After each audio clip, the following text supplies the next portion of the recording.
Good afternoon, and thanks for joining us for Living Local, your lifestyle show for all things Charleston and beyond. I'm Ashley Meservey. It's Medical Monday at East Cooper Medical Center, and today we're sitting down with a low-country orthopedic surgeon to learn about non-surgical treatment options for those suffering from a wide range of knee, hip, and joint problems. Medical Monday, sponsored by East Cooper Medical Center. Joining us today, we have Dr. Schutte, and today we're talking about treatment options for a wide range of issues. Of course, you deal a lot with joints and hips and knees. Right. So let's talk about kind of like basic treatment options for some of those ailments. Well, people come in with pain. Sometimes, most of the time, they probably don't really know the cause of the pain. And the cause of joint pain or leg or arm, shoulder pain, hip or knee pain can be any number of things. It may not be just one specific thing. For example, sometimes people that just have a weak muscle, and if you go and test yourself in the gym and you can find out that you can do a curl on the one side with 100 pounds and only 60 on the other, or particularly with walking and your quadriceps, a weak quadriceps can be painful, and that's really the therapy is the fix, to build the muscle up. Other times you have an actual lesion in the bone or the cartilage in which the only option is surgical. Sometimes the problem is inflammation. And so we look at things that decrease inflammation, whether it's the medicines that you can take, the oral anti-inflammatories, it's things like Aleve, Advil. The other thing is you can try some injectables. If some people, if they have a tendonitis, for example, a platelet-rich plasma may be a help. Steroid injections. Some people have a mild arthritis and they come in for injections twice a year. Once before their summer trip and once again in the fall before their holidays. Wow. And so by stretching out the injections, they last longer, and they just may either not be a candidate for surgery or for some reason may not want it, may not have arthritis that's severe enough. But it's really our job to figure out, is the source of the pain actually where you feel it, or is it what's called referred pain? Because the nerves travel the distance from your hip to your knee, and from your neck to your shoulder. You can feel pain entirely in your shoulder, and the problem could be your neck. You could feel it always in your knee, but the problem could be in your hip. You wouldn't want to get surgery on the wrong place. Exactly. Or a surgery that you really didn't even need. A lot of times people this day and age are worried about, painkillers and Sure. taking all this medicine. But I think the approach that you take is, you spend a lot of time with these patients and to try to understand, and that's kind of how you come up with a game plan, right? Well, and I think, as everybody knows, there's a big increase in the interest in not prescribing opioids and some of the heavier narcotics, which really aren't good for patients. The problems are real and they're legitimate. So anything that you can do that decreases the pain without the stronger medicine, even the non-steroidals we've talked about before, can cause real problems. If you get an acute GI bleed from long-term use of non-steroidals, Motrin, Aleve, Advil, any of those, that can be fatal. Up to 20,000 people die a year in the U.S. from abuse of non-steroidals. So some of the simpler things, cushioned shoes even can make a big difference, the right orthotics.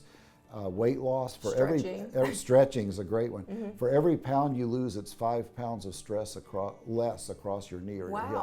So it's a hard thing to do. It's easy for us to say, well, you need to lose 20 pounds when, sometimes we struggle to lose 5 pounds ourselves. Seriously. But if people can do, and you take that 5 times factor, so if somebody loses 20 pounds, that's 100 pounds less stress off their knee or hip, which can make a dramatic difference without any of the risks or complications of either the medicines or the surgery. So are you finding that you see a lot of patients from all walks of life and all age range, right? We do.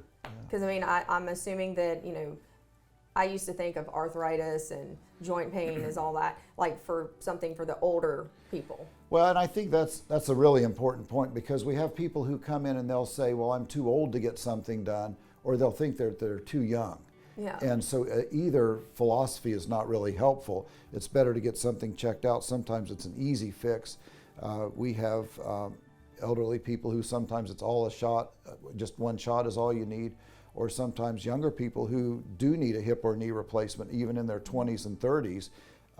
One week recently, we had a gentleman in his 30s and an elderly lady in their 90s that had their hips replaced, and we Wow. got an interesting picture together. But the benefit is the same for both, and I think people tend to forget that the lifespans are so long. If you live to be 70, for example, the statistics show you have a fairly high, almost 50% chance of living to be 100. So you're still looking at a fix that needs to last 30 years.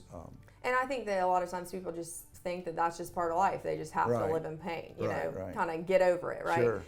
Before we head out, I just want to talk quickly about what we should do before we come see you. You know, kind of, if we don't tell you the information, you can't read the patient's mind. You have to know about every day. What are some of the things they should keep in mind before they come see you? I think some people try too hard before they come see Really? us. I mean, that's Okay. what we're here for. We're here to help sort it out. That's what we're trained for. And I think some people, you know, they don't want to complain, and they can sometimes end up dealing with a lot of misery for something that could be really quickly fixed, like you mentioned getting your back injected. For me, you know, when I had my back injected, I waited until I literally couldn't drive Oh, yeah. from Mount Pleasant to downtown, and Oh, had yeah. to stop and stand up, and I wish I'd had it fixed a lot sooner. So I think it's good to be educated. It's important to know that what you read on the internet is not always science. Even from the implant companies, the drug companies, they're there to sell a product.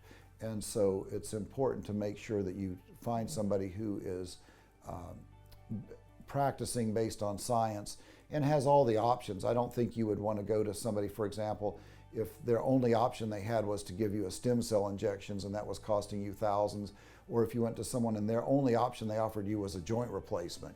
You may not need one or the other, or you might need one or the other. So I think it's really helpful to go to a place that has a comprehensive care program where they are more arrows in their quiver, so to speak. Exactly, and y'all focus a lot on that when it comes to East Cooper, latest technology, but also focusing on the entire patient, and Right. spending time with them, and you have a lot of support here, correct? We do. They've given us an awesome team, all the right tools and all the right people. I love to hear that. Well, thank you so much for Sure. having us. Thank you. And for more information, head online to eastcoopermedctr.com.